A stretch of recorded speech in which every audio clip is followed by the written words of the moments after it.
We are taught that Sodom and Gomorrah were merely tents and clay huts destroyed for their lust. We were lied to. Sodom was not just a city, it was a tumor. It was the first attempt by hell to colonize Earth, a metropolis of forbidden alchemy, genetic twisting, and infinite depravity. They thought their walls were high enough to hide from the throne. They thought their prince, Belphegor, could shield them from the consequences of their sins. They were wrong. God does not negotiate with cancer. He cuts it out. He did not send water this time. He sent fire, and he sent his surgeon, Kamael. The twin cities of Sodom and Gomorrah sat on the fertile plain of the Jordan like two festering sores on the skin of the world. To the human eye, they were magnificent, marvels of engineering where water flowed uphill and torches burned with colored fire that never consumed the wood. But to the spiritual eye, the city was a slaughterhouse. The air was thick, not with oxygen, but with a miasma of pheromones, sulfur, and the metallic tang of fresh blood. This was the domain of Belphegor, the prince of sloth and lust.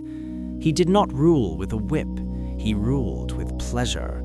He sat upon a throne made of living, writhing bodies in the heart of the grand ziggurat. Belphegor was a grotesque masterpiece of excess, a massive, bloated entity whose skin was pale and translucent, revealing veins pulsing with black ichor.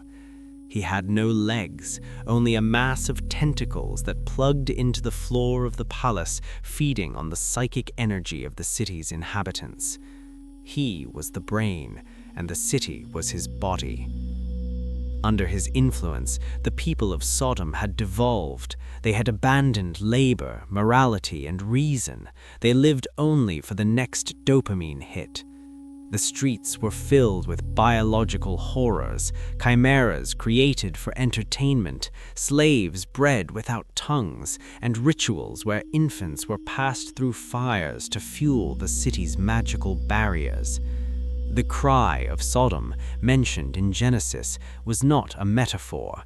It was a psychic scream of tortured souls, so loud it vibrated the foundations of heaven.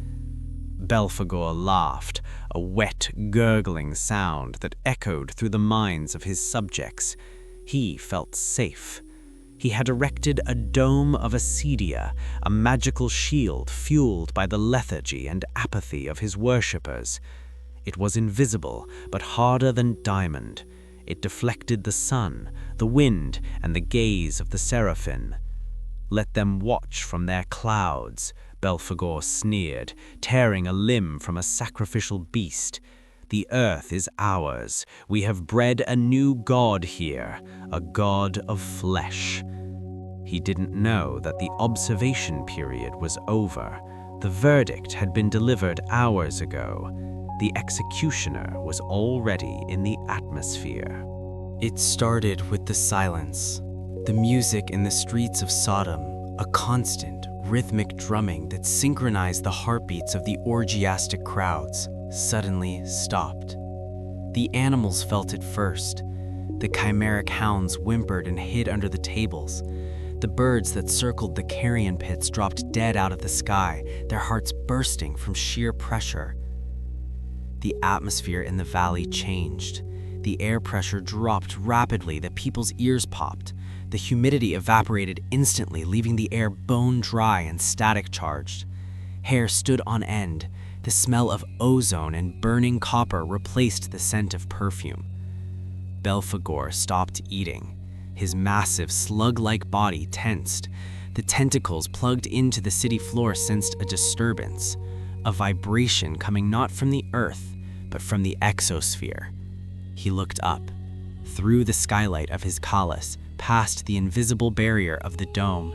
He saw it, a star. But it was not a white star of hope, nor a yellow star of the sun. It was a crimson star. It was growing larger by the second. It wasn't falling, it was driving itself downward. Up in the stratosphere, Archangel Camael was diving.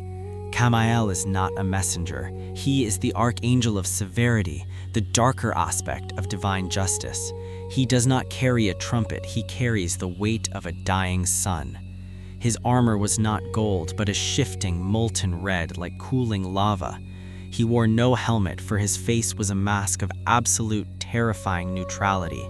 His eyes were burning with a fire that did not cast shadows. He commanded an army of 144,000 Malachim, destruction angels, but they held back in the upper atmosphere waiting for his signal. Camael was the spearhead. As he pierced the mesosphere, his friction ignited the sky. The clouds above Sodom turned the color of a fresh bruise, purple and black, illuminated by the red streak of his descent. "Interception!" Belphegor screamed, his voice booming through the city speakers. "Activate the void cannons! Feed the barrier!" The city responded. Thousands of slaves were instantly drained of their life force to power the magical defenses. Beams of dark green necrotic energy shot up from the city towers, aiming at the falling angel. Camael didn't dodge. He didn't even slow down. He simply extended his hand. A sphere of repelling force, a divine shockwave expanded from his body. The green beams hit the shockwave and shattered into harmless sparks. He was a kinetic weapon of mass destruction. He was the asteroid that killed the dinosaurs given sentient form. He collided with Belphegor's dome of Acadia. Crack! The sound was louder than any thunder. It was the sound of reality fracturing. The invisible dome, which had stood for centuries, shattered like cheap glass. The shockwave of the impact flattened every building in a 5-mile radius outside the city walls. The shockwave hit the ground, and for a moment gravity reversed.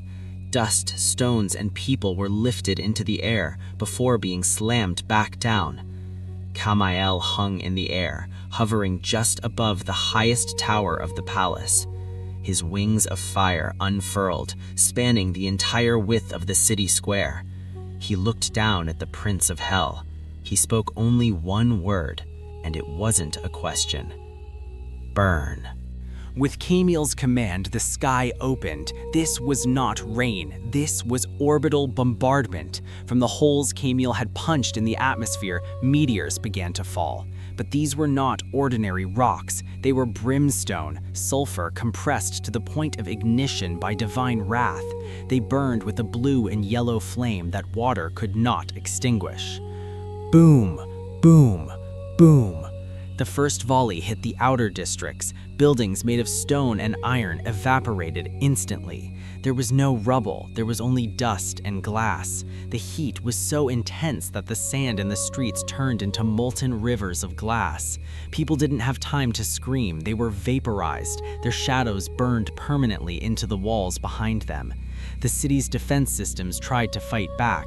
Gargoyles and stone golems animated by Belphegor's magic leaped into the air to intercept the meteors, but they were swatted aside like gnats. The devastation was systematic. Camiel wasn't just destroying the city, he was erasing its geometry.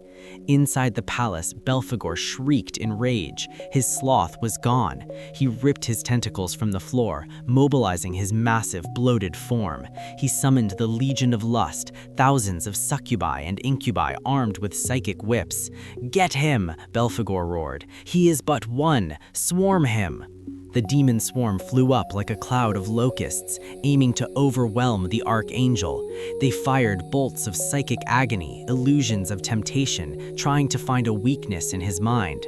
Camiel didn't use a sword. He raised his spear of Holocaust. He spun it once. A ring of fire expanded outward. It wasn't normal fire. It was holy fire, which burns the spirit as well as the flesh. The demon swarm hit the ring of fire and ignited. Thousands of demons burned simultaneously, their screams creating a harmony of horror. Their bodies turned to ash mid-air, raining down gray snow upon the burning city.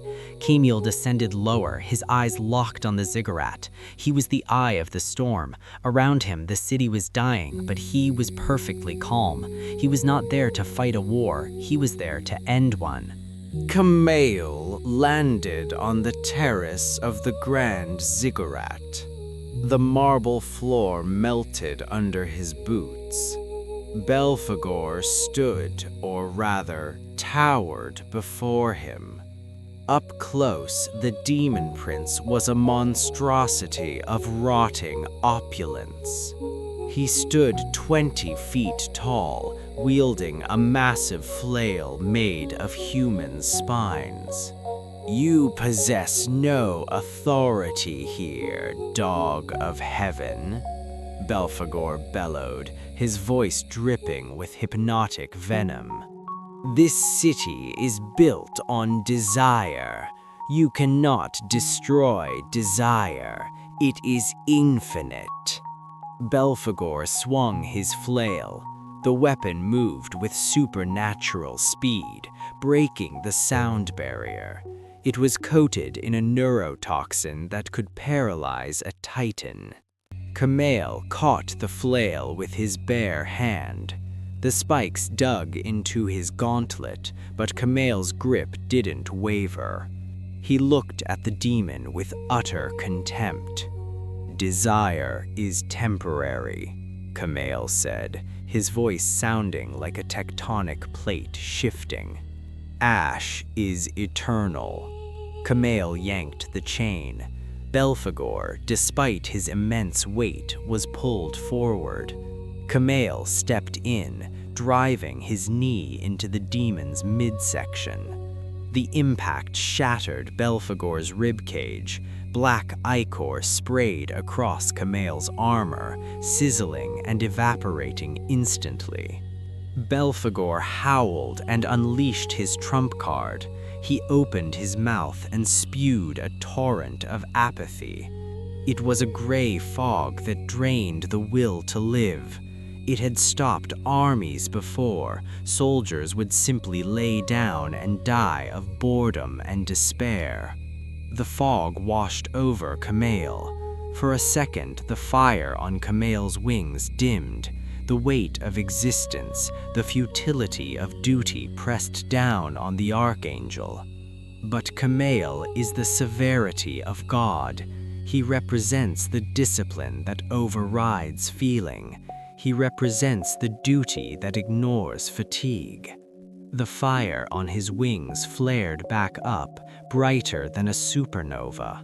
He burned the fog away with sheer willpower. "I do not feel, I act." He drove his spear of Holocaust through Belphegor's chest, pinning the demon prince to his own throne. The spear tip pierced the floor and went deep into the bedrock of the earth. Belphegor gagged, clutching the shaft of the spear as holy fire began to consume him from the inside out. His pale skin blackened, cracking like dry mud. With the prince dead, the city's structural integrity failed. The magic that held the impossible towers together vanished. Camille retrieved his spear and flew up into the stratosphere. He had one final task. The corruption was too deep. The very earth was infected. It needed to be sterilized. He raised both hands. The 144,000 angels waiting in the upper atmosphere combined their energy with his. They formed a beam of divine judgment. Camille brought his hands down. A pillar of concentrated light, pure and white, struck the center of Sodom. There was no sound at first, just a blinding white light that erased all shadows. Then came the heat. It wasn't a fire, it was molecular deconstruction. The stones, the gold, the bodies, the demons, everything was reduced to its base atoms. The shockwave radiated outward. Lot and his family were fleeing across the plain. Lot's wife, overcome by the sheer magnetic pull of the destruction, or perhaps a lingering attachment to her life in the city, turned back to look. She saw the face of God's wrath. The radiation and the magical backlash were so intense that they calcified her instantly. She didn't burn, she crystallized. She became a statue of salt, a frozen monument to hesitation.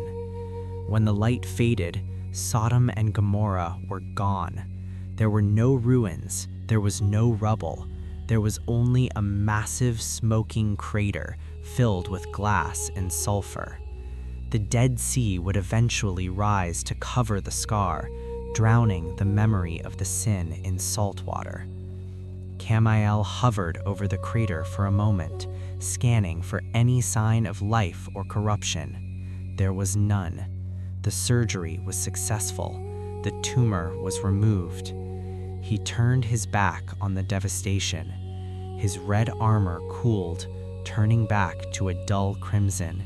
He ascended back into the silence of space, leaving the burning world behind. The destroyer had done his work.